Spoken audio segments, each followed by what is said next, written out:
राधे राधे, जय हिंद।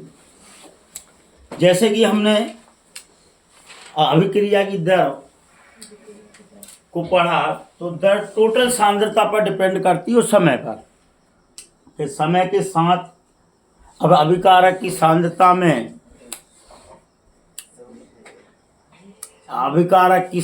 में कमी या प्रोडक्ट की सांद्रता में वृद्धि को अभिक्रिया की सांद्रता या रेट ऑफ रिएक्शन कहते हैं। और उनको प्रभावित करने वाले फैक्टर जैसे टेम्परेचर है, कंसंट्रेशन है, प्रेशर है, कैटेलिस्ट है। कैटेलिस्ट दो प्रकार के होते हैं, अभिक्रिया की दर को परिवर्तित करते हैं, बढ़ा भी सकते हैं और घटा भी सकते हैं। आज हम वेग स्थिरांक या विशिष्ट अभिक्रिया की दर, वेग स्थिरांक या विशिष्ट अभिक्रिया की दर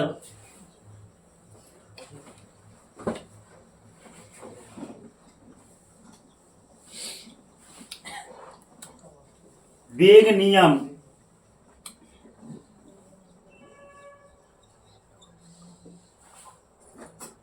या वेग व्यंजक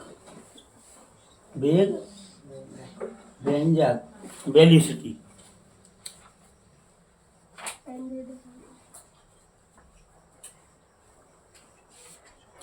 दर नियम समीकरण, दर नियम समीकरण क्या है, इन सब के बारे में अध्ययन करेंगे।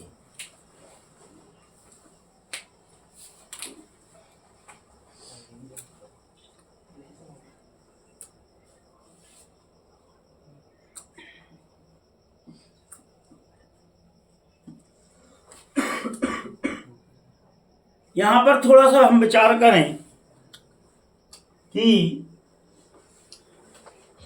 क्या अभिक्रिया की दर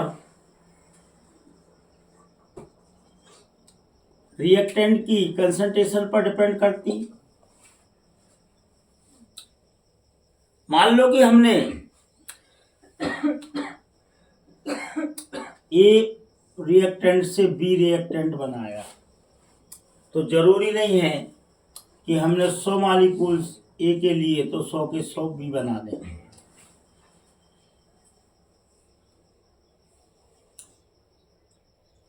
कुछ नॉन एक्टिव भी हो सकते हैं, कुछ एक्टिव होंगे, और जो एक्टिव होंगे वो ही प्रोडक्ट बनाएंगे जो सक्रिय होंगे। या ए प्लस बी ए बी बनाए, और मान लो कि 100 हमने ए लिए हैं और बी लिए हमने 80 मॉलिक्यूल्स, तो बनने वाला प्रोडक्ट 80 होगा ना कि 100, क्योंकि बी ए के 100 हैं लेकिन 80 के साथ ही क्रिया करेगा, ना कि 100 के साथ। तो ए भी केवल 80 ही बनेंगे। तो वास्तव में अभिक्रिया की दर कंसंट्रेशन पर डिपेंड ना करके नंबर ऑफ मॉलिक्यूल्स पर डिपेंड करेगी, एक्टिव मास पर डिपेंड करेगी। तो द्रव्य अनुपाती का नियम या एक्टिव मास का नियम कहता है कि किसी रासायनिक अभिक्रिया में जब रिएक्टेंट प्रोडक्ट बनाता है तो अभिक्रिया की दर कोटि पर डिपेंड करती है। कोटि ऑर्डर हम बताएंगे भविष्य में, कोटि क्या है। कोटि या दर यानी कि कह सकते हैं कि रिएक्टेंट के वे मॉलिक्यूल्स ही प्रोडक्ट बनाएंगे जो एक्टिव होंगे, जो सक्रिय होंगे। इसे वेग स्थिरांक कहते हैं, या किसी भी अभिक्रिया का वेग नियम कहते हैं। जैसे ए और बी की बात चल रही थी, तो यहाँ पर ए की कंसंट्रेशन ए है और बी की कंसंट्रेशन बी है। मान लो जैसे यहाँ मैंने 100 और 80 लिए थे ना, वहाँ हमने ए और बी ले लिया। तो किसी रासायनिक अभिक्रिया की दर समानुपाती होगी रेट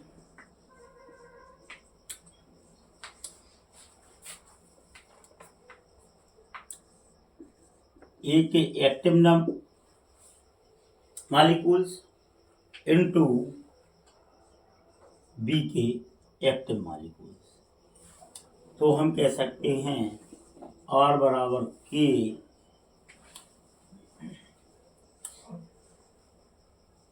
ए इंटू बी,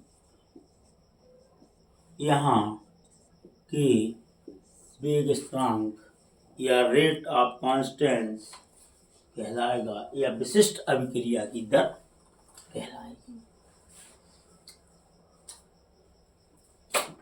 दर और विशिष्ट अभिक्रिया की दर या वेग स्थिरांक में बस इतना ही फर्क है कि दर केवल कंसंट्रेशन की बात करती है, नंबर ऑफ मॉलिक्यूल्स की, और वेग स्थिरांक या विशिष्ट अभिक्रिया की दर सक्रिय अणुओं की कंसंट्रेशन पर डिपेंड करती है या बात करती है। जैसे कि मान लो एक खेत में हमने 100 मजदूर पहुंचाए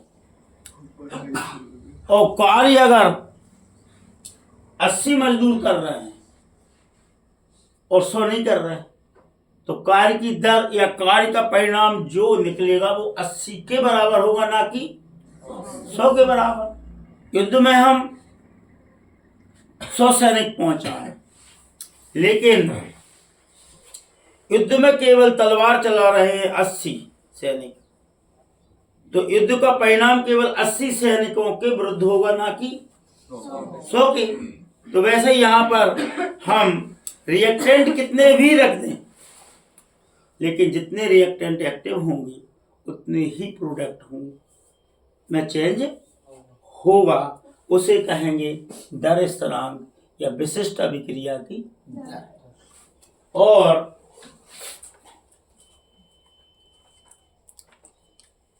दर स्थिरांक अब अभिक्रिया के प्रत्येक सांद्रता की इकाई होती है, तो इसे हम समीकरण 1 में रखने पर, समीकरण 1 से 2 में, कि मान लो यहाँ पर हमारे पास रिएक्टेंट ए और बी है, तो अभिक्रिया की दर R बराबर के ए भी इंटू बी भी, मतलब जितने प्रोडक्ट बने। दर हमको मालूम है, रिएक्टेंट माइनस में जाएगी बटे किसके है डी टी, तो बराबर के ए एक्स इंटू बी एक्स, जहाँ भी अपन एक्स ही ले लो ताकि आप यहाँ कंफ्यूज ना हो। और इसे ही हम दर नियम,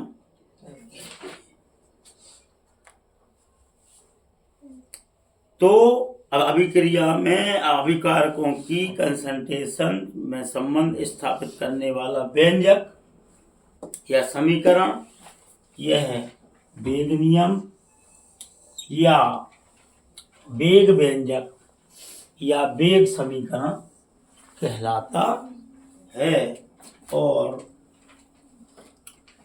इसे अगर हम समाकलित दर नियम की विधि से लें, समाकलित दर नियम की लें, तो ये हो जाएगा के बराबर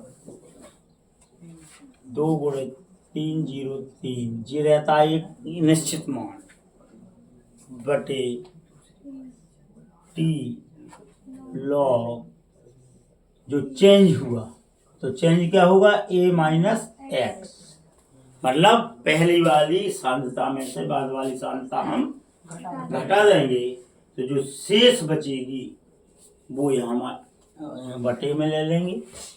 तो कुल नंबर ऑफ मॉलिक्यूल्स बटे प्रोडक्ट में चेंज होने वाले मॉलिक्यूल्स, इसे हम प्रथम कोटि की अभिक्रिया के लिए समाकलित दर समीकरण या रेट इक्वेशन। तो अब आप एक बात बताएं, दर और दर स्थिरांक, वेग नियम, वेग व्यंजक, दर नियम समीकरण, दोनों में प्रमुख अंतर क्या है? तो हम कह सकते हैं कि दर का संबंध सीधा रिएक्टेंट की कंसंट्रेशन में कमी समय के साथ या प्रोडक्ट की कंसंट्रेशन में वृद्धि समय के साथ कहेंगे। लेकिन जब दर स्थिरांक, विशिष्ट दर अभिक्रिया या वेग स्थिरांक, वेलोसिटी कांस्टेंस, वेग व्यंजक या दर नियम समीकरण, लॉ ऑफ रेट इक्वेशन किसी अभिक्रिया के में उपस्थित रिएक्टेंट की कंसंट्रेशन पर डिपेंड न करके लॉ ऑफ एक्टिव मास, द्रव्य अनुपाती के नियम के अनुसार जो मॉलिक्यूल सक्रिय होंगे, एक्टिव होंगे, उन पर डिपेंड करती है, जिसे हम दर स्थिरांक कहते हैं। कोई दिक्कत है? अब दोनों में अंतर बता दो कि अभिक्रिया की दर और दर स्थिरांक में अंतर क्या है, या वेग नियम में क्या अंतर है। तो दोनों में अंतर होगा, अभिक्रिया की दर मतलब rate of reaction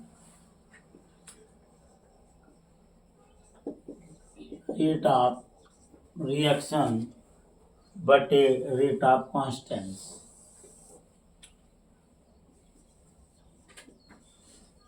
rate of कांस्टेंस या दर स्थिरांक।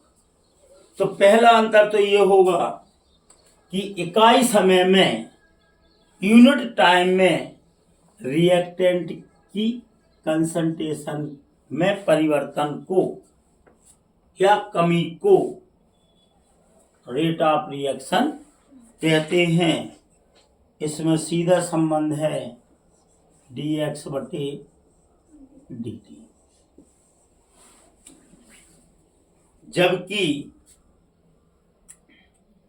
दर स्थिरांक के ए से प्रदर्शित करते हैं और इसे आर से प्रदर्शित करते हैं, और इसका संबंध एक्टिव अणु बटे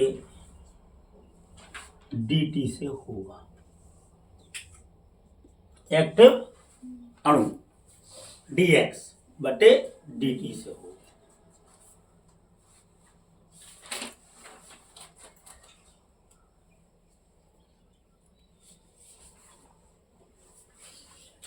रेट ऑफ रिएक्शन समय के साथ परिवर्तित होती है। स्टार्टिंग में कंसंट्रेशन ज्यादा होगी तो स्वाभाविक है रिएक्शन की रेट भी ज्यादा होगी। तो ये है काय के साथ चलती है, समय के साथ। दर स्थिरांक का मान अभिक्रिया की कंसंट्रेशन पर निर्भर नहीं करता। वहां तो जितने एक्टिव हैं वही कार्य करेंगे, जो मूवमेंट कर रहे हैं वही कार्य करेंगे।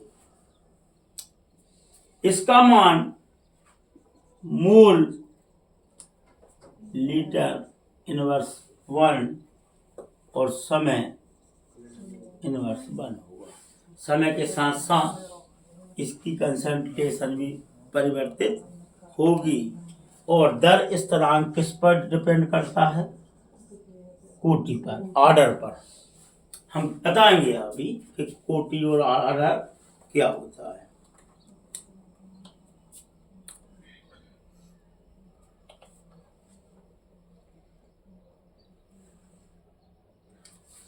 समानता केवल एक ही है कि दर स्थिरांक हो या रेट ऑफ रिएक्शन हो, टेम्परेचर बढ़ाने पर रेट ऑफ रिएक्शन भी बढ़ेगी और कंसंट्रेशन बढ़ाने पर दर स्थिरांक में भी वृद्धि हो, दोनों में वृद्धि हो।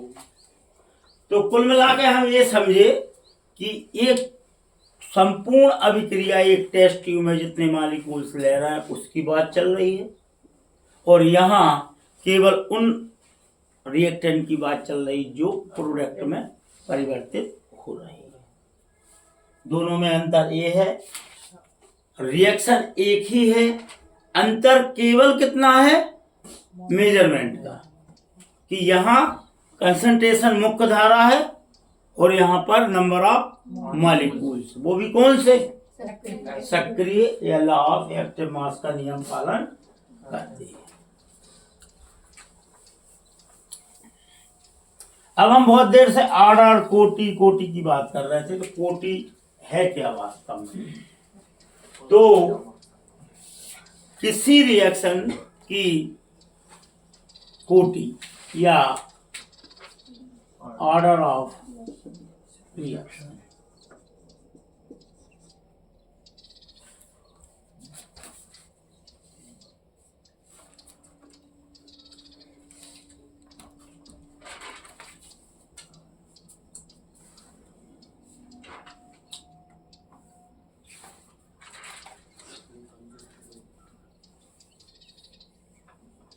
शब्द पकड़ो, किसी रासायनिक अभिक्रिया में, किसी रासायनिक अभिक्रिया में उपस्थित reactant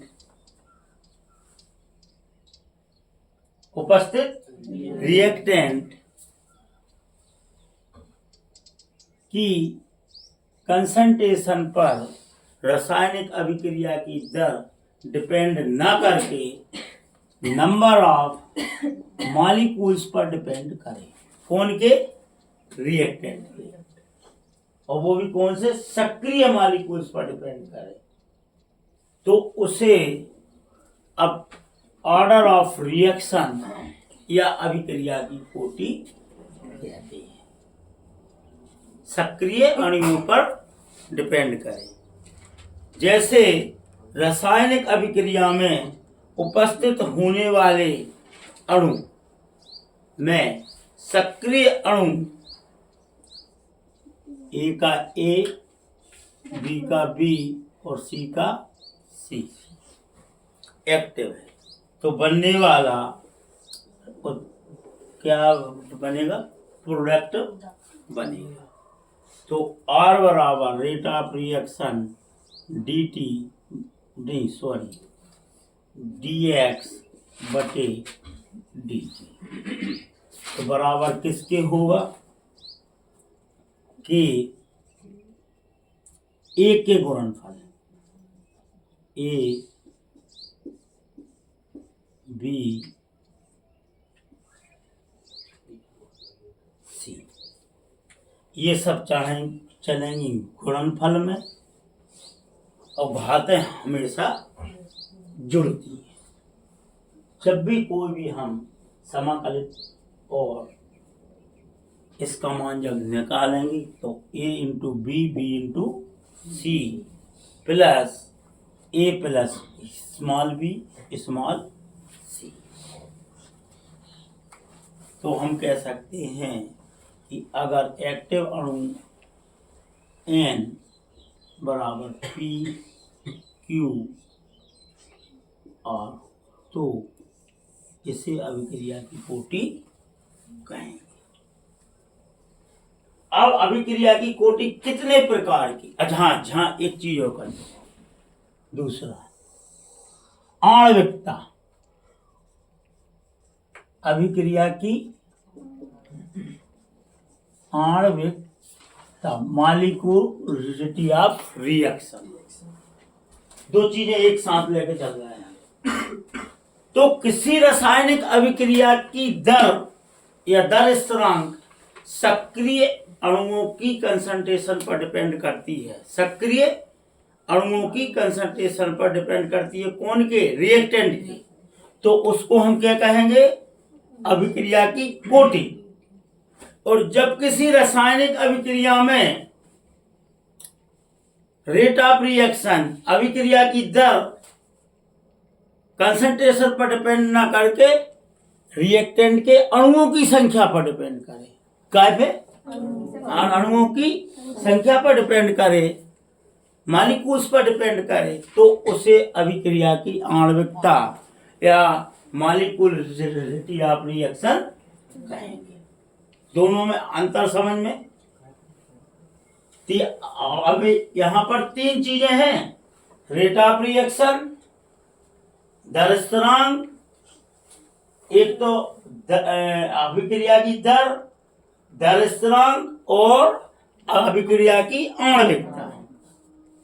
rate of reaction, order of reaction और मॉलिक्यूलरिटी ऑफ रिएक्शन, तीन चीजें। केवल सांद्रता की बात चले तो rate of reaction, active concentration की बात चले तो ऑर्डर ऑफ रिएक्शन और रिएक्टेंट के मॉलिक्यूल्स के नंबर की बात चले तो आणविकता की बात कहेंगे हम।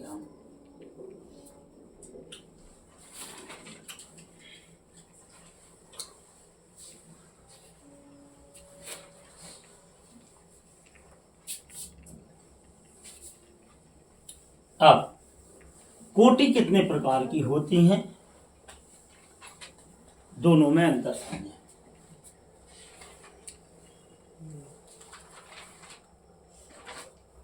ध्यान दें अब यहां पे फर्स्ट ऑर्डर की रिएक्शन, सेकंड ऑर्डर की रिएक्शन और थर्ड ऑर्डर की रिएक्शन और जीरो ऑर्डर की reaction. Reactant reactant reactant reactant.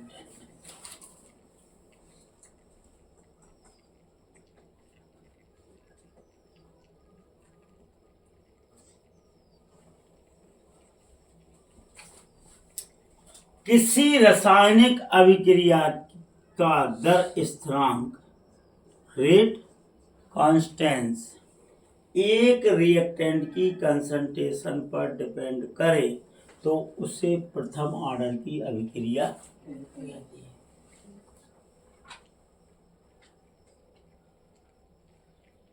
किसी रासायनिक अभिक्रिया का रेट ऑफ कांस्टेंस दर स्थिरांक रिएक्टेंट के एक रिएक्टेंट के कंसंट्रेशन पर डिपेंड करे तो उसे फर्स्ट ऑर्डर की रिएक्शन कहते हैं।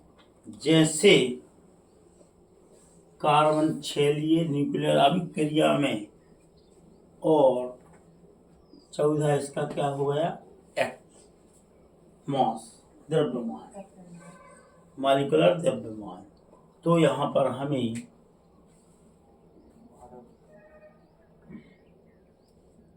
एक इलेक्ट्रॉन जोड़ दें तो ये 7 नाइट्रोजन और 7 दूनी 14 और एक इलेक्ट्रॉन यहाँ माइनस में निकल जाएगा। एक और है H2O2 H2O प्लस 1/2 O2, एक रिएक्टेंट पर डिपेंड करती है। तीसरा 2N2O, ये तो बना दें N2 प्लस 1 बना दें O2। प्रोडक्ट किस पर डिपेंड कर रही है, एक रिएक्टेंट पर। तो ये कहलाएगी rate of reaction first order की रेट कांस्टेंस। दूसरे में जब रासायनिक अभिक्रिया का रेट ऑफ कांस्टेंस कितने, दो रिएक्टेंट की कंसंट्रेशन पर डिपेंड करे। यहाँ पर एक रिएक्टेंट की, यहाँ पर दो रिएक्टेंट की कंसंट्रेशन या सांद्रता पर डिपेंड करे तो उसे सेकंड ऑर्डर की रिएक्शन कहते हैं। रेट कांस्टेंस, रेट ऑफ रिएक्शन नहीं, रेट कांस्टेंस दो रिएक्टेंट की कंसंट्रेशन पर डिपेंड करें तो उसे हम सेकंड ऑर्डर की अभिक्रिया कहते हैं। जैसे एक रिएक्टेंट H2 एक रिएक्टेंट I2 बराबर हो जाएगा आपका 2HI। दो रिएक्टेंट पर डिपेंड कर रही है। दूसरा HI प्लस HI दो रिएक्टेंट पर डिपेंड कर रही है, तो ये बन जाएगा H2 प्लस I2। जस्ट इससे उल्टी अभिक्रिया। एक और ले लो आप, nitrogen oxide plus O3 ozone, तो यहाँ पर बन जाएगा NO2 प्लस O2। यहाँ भी दो रिएक्टेंट पर डिपेंड कर रही है। कौन? रेट ऑफ कॉन्स्टेंस काय पे? रिएक्टेंट की कंसंट्रेशन पर या सांद्रता पर। अब तीसरी ऑर्डर की रिएक्शन अभिक्रिया आप खुद कह दो। जब किसी अभिक्रिया की रेट ऑफ कॉन्स्टेंस तीन रिएक्टेंट की कंसंट्रेशन पर डिपेंड करती हैं तो उसे थर्ड ऑर्डर की अभिक्रिया कहते हैं। जैसे NO प्लस O2 बराबर हो जाएगा 2NO2। 1 2 3। तीसरी और ले लो, Na प्लस Br2। 1 2 3 बराबर बना देगा 2NaBr। तो ये कहलाएगी थर्ड ऑर्डर की रिएक्शन। शून्य कोटि की अभिक्रिया क्या कहलाएगी? जब रासायनिक अभिक्रिया रिएक्टेंट, जब किसी रासायनिक अभिक्रिया की दर ऑफ स्थिरांक या दर स्थिरांक रिएक्टेंट की कंसंट्रेशन पर डिपेंड ना करें तो उसे हम शून्य कोटि की अभिक्रिया कहते हैं, या छद्म कोटि की अभिक्रिया भी कहते हैं। जैसे लोहे पर जंग लगना, आयरन कहीं पे है पड़ा, बहुत से मालिक्यूल्स हैं। ऑक्सीजन पानी के मालिक्यूल्स भी बहुत से हैं नमी में, लेकिन क्या सभी के सभी जंग में चेंज हो जाते हैं? नहीं होते। 70-71% वायुमंडल में नाइट्रोजन है। नाइट्रोजन से नाइट्रोजन ऑक्साइड या नाइट्रोजन डाइऑक्साइड पूरी 70 की 70% चेंज नहीं होती। मतलब यह है रिएक्टेंट की कंसंट्रेशन पर डिपेंड नहीं करती, अतः इसे जीरो ऑर्डर की अभिक्रिया कहते हैं। अब बात कौन की चल रही है? अभिक्रिया। अब यहां पर एक चीज का ध्यान रखना, रिएक्शन वो ही रहेगी, कंटेंट वो ही रहेगा, केवल मेजरमेंट चेंज कर रहे हैं। जैसे कि इस कमरे को हम यहां से यहां तक नापें तो ये कहलाएगा 10 फीट। कितना? 10 फीट, क्योंकि हम इसे फीट में नाप रहे हैं। और अगर इसे इंच में नापेंगे तो 120 इंच, मतलब 1 फीट में 12 इंच, 10 फीट में 120 इंच। तो इन्हीं अभिक्रियाओं को जब हम आणविकता में ना मेजरमेंट करें, मापन करें, तो वो कहलाएगी रासायनिक अभिक्रिया की आणविकता। तो किसी रासायनिक अभिक्रिया की दर का निर्धारण रिएक्टेंट के नंबर ऑफ मॉलिक्यूल्स पर डिपेंड करे। नंबर ऑफ, तो उसे अभिक्रिया की आणविकता या मॉलिक्यूलरिटी ऑफ रिएक्शन कहते हैं। तो ये भी 3 प्रकार की होती हैं। एक अणुक रासायनिक अभिक्रिया, दूसरा कहलाएगा द्विअणुक,